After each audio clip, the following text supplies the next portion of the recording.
acessibilidade da exposição Tupã Plural, que é, né, essa exposição que a Valquíria apresentou, segue os novos paradigmas da comunicação museológica, que prevê uma maior interatividade entre o objeto museológico e seus mais variados públicos, levando em consideração não somente a fruição do objeto cultural, por meio do sentido da visão, mas também por outros meios sensoriais, como tato, audição, paladar e olfato.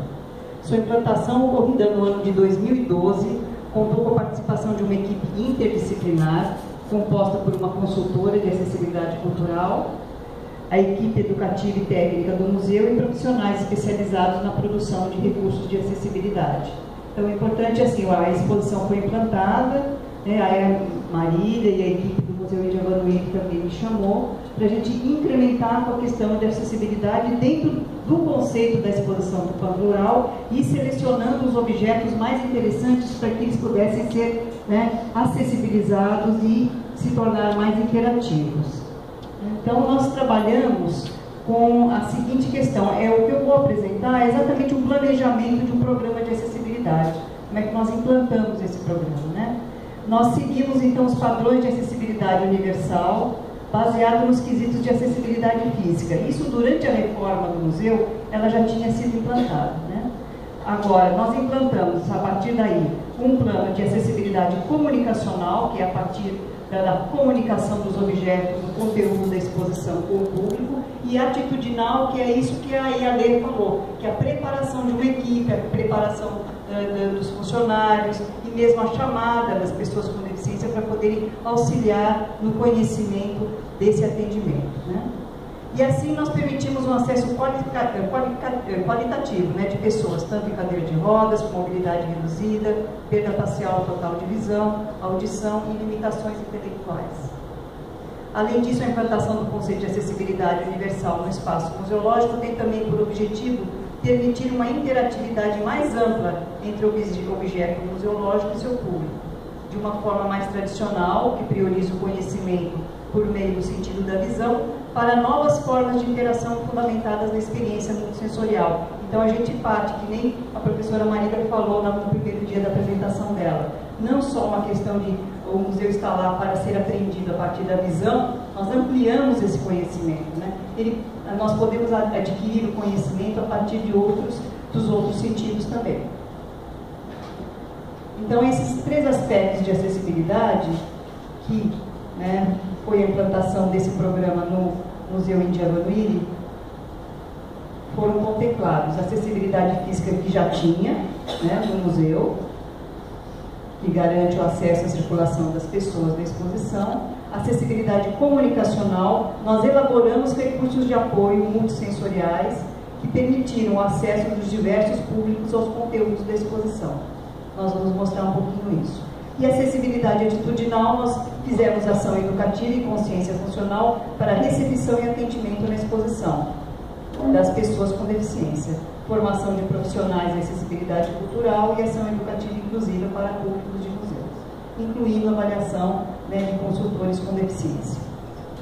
Então, aqui a arquitetura, né, então foram feitas rampas, então na hora da reforma nós fizemos a fachada do museu sofreu modificações. Então, não há, né, nesse momento da gente tem muita preocupação com a questão, né, estética do velho, né? É o novo velho, é o velho novo, certo? A gente teve que transformar a fachada do museu numa fachada acessível, mas que absolutamente não incomoda ninguém. Só aqueles que ficam muito preocupados, né, com as coisas não serem transformadas. E entrada de cadeira de rodas, né, colocação de bancos, porque no fundo a gente fala, para que serve banco no museu? É fundamental. Em muitos momentos a pessoa fica extremamente cansada, desiste às vezes até da visita porque ela não aguenta ficar de pé.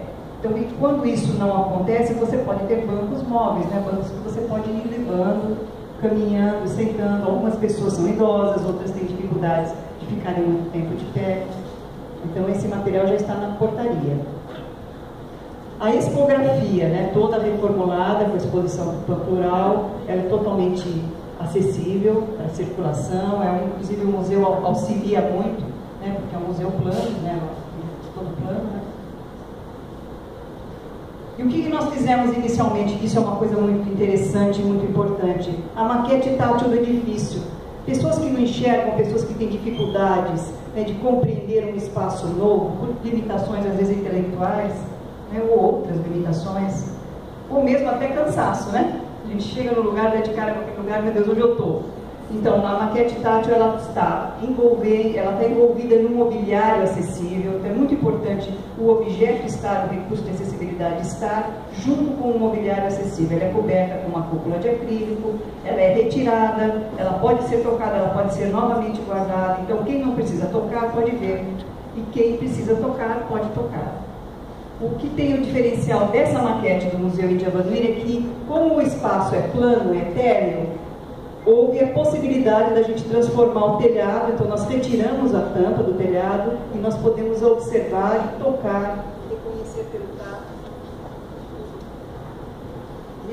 pelo tato também a parte da expografia, inclusive as divisões, né, e os diferentes núcleos que a Valquíria apresentou. Então é uma maquete bem articulada, né, do edifício em torno. Outra maquete que foi também feita, foi escolhida, selecionada de uma forma interdisciplinar, a Maria participou também de toda essa escolha, é a maquete da terra indígena da aldeia Vannuiri. Então, como o museu ele representa também, né, todas essas terras indígenas atuais, essa maquete foi a representação dessa aldeia nos dias de hoje, não só pensando nos índios, lá no tempo da descoberta, como todo mundo fica muito voltado para o tempo do índio antigo, né, muito para trás. Então nós estamos mostrando, né, que os índios existem, eles estão aqui, as aldeias estão vivas, estão acontecendo, né, e temos muito que aprender com eles e eles com nós. Então essa maquete tátil também está lá. O mapa também foi muito importante, né? O mapa da região, aonde estavam as aldeias, aonde está a terra indígena Vannuiri agora, aonde está a localização desta região no estado de São Paulo. Então esse mapa tátil, em braille, tinta, ele serve como apoio, mas o educativo tem que orientar a pessoa com deficiência visual, no caso de ser a pessoa com deficiência visual, a entender esse código, que é o código do mapa. Agora, esse mapa também é muito interessante porque ele é mais simplificado em relação ao mapa que está no painel. Então, pessoas, em geral, gostam de vê-lo, porque ele também auxilia muito nessa compreensão. As reproduções, imagens, fotografias, rostos. Então, eu sempre digo, não adianta a gente pensar numa audiodescrição no museu se a gente não tem os recursos táteis para serem complementados por essa audiodescrição. Então, simplesmente contar o que tem no museu não precisa ir ao museu. Você pode ficar sentado na portaria ou, né, receber isso por telefone ou acessar no site. Então, é muito importante que os recursos de acessibilidade estejam presentes durante, né, essa visita de uma pessoa que não enxerga, uma pessoa que precisa de outros elementos, além dos elementos mais visuais. Então, aqui mostrando a bancada para vocês do retrato do fundador da cidade, Luiz de Souza Leão. Então ele é feito em resina acrílica, com texturas muito detalhadas e, ao mesmo tempo, ele é simplificado em alguns elementos que poderiam trazer alguma dificuldade de compreensão. A mesma coisa para a fotografia e para a imagem da Índia Vannuiri, que é uma personagem muito importante na história, né, da pacificação, entre aspas, né, entre índios e a população que estava chegando, os colonizadores. Vocês percebam, deixa eu só retomar aqui, como a base é inclinada para facilitar o toque. Tudo isso tem no Museu da VEG também. Não fazendo propaganda, mas já fazendo, já que eu estou com as minhas colegas do Museu da VEG aqui. Né? E as maquetes, aqui os manequins. Né? É um museu que tem uma parte que conta a história da cidade. A Marilinha, se eu falar alguma bobagem, você me fala, tá? Pode levantar a mão. Então, e nesse caso, alguns manequins com as roupas que o fundador da cidade usou, inclusive ele foi soldado da Revolução Constitucionalista. Então, o que nós fizemos? Ao lado da vitrine, nós fizemos uma pequena maquete com o vestuário, dentro de uma mesa, de uma bancada acessível, também trabalhando a questão da bancada, e nós podemos abrir a tampa e retirar esse boneco, ele sai, você pode tocar e ele retorna novamente. Então é todo um suporte adaptado para poder ser tocado. cercado por pessoas em pé ou sentadas. Então, isso é muito importante. Isso aqui é muito mais importante do que uma etiqueta simplesmente dizendo o que é. Né? Então, assim, no caso de objetos dentro de vitrine, a etiqueta não resolve, porque o que ela vai fazer? O que adianta você dizer que isto aqui é um boné, uma indumentária, na etiqueta braille, se você não está podendo tocar nesse objeto, ou pelo menos tocar nessa roupa, nessa indumentária. Então, a gente tem que pensar que as etiquetas braille, elas só devem estar instaladas no momento que você pode tocar naquele objeto. Então, aqui mais um exemplo de maquete tátil, está sendo tocada aqui não por uma pessoa cega, mas uma pessoa que tem mais dificuldade de compreensão. As bancadas expositivas, o que tem de muito interessante no Museu Indianuíri é que os objetos puderam ser instalados na exposição. Então, foi feito assim, um diálogo muito grande com a curadoria e nós selecionamos espaços onde esses objetos que podem ser táteis podem ficar também em exposição, não só guardados e apresentados em visitas pelos educadores. Então, aqui são essas bancadas expositivas que elas estão inclinadas, do mesmo jeito que a lei falou, que é importante para que aquilo que tem que ser tocado, ele tem que ter conforto para ser tocado, não pode ficar simplesmente na horizontal ou só na vertical. Então, os objetos estão ali, eles podem ser retirados, tocados e devolvidos. Alguns são originais, outros são réplicas, de acordo com a possibilidade de toque de cada um.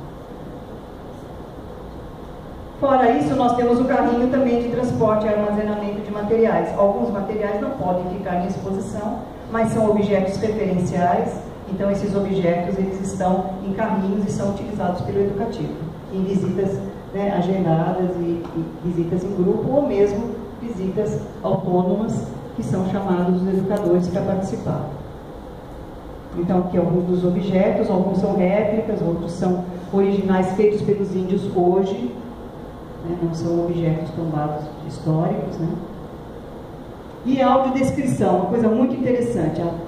Os vídeos já estavam instalados e nós discutimos então a colocação de audiodescrição em 2 deles, que falam sobre a comunidade Krenak e Kaigangue. E o que acontece de muito interessante? Os vídeos eles são modificados, é que nem o Museu Hering, que é um outro exemplo também muito interessante de audiodescrição em vídeos. Quando a pessoa com deficiência chega, esse vídeo é mudado para a audiodescrição. Então, ele não está permanentemente em audiodescrição, não está permanentemente em Libras, ou janela de Libras, ou legenda. Ele vai sendo modificado de acordo com a necessidade do público. Vou colocar um pedacinho só para vocês verem, para a gente correr.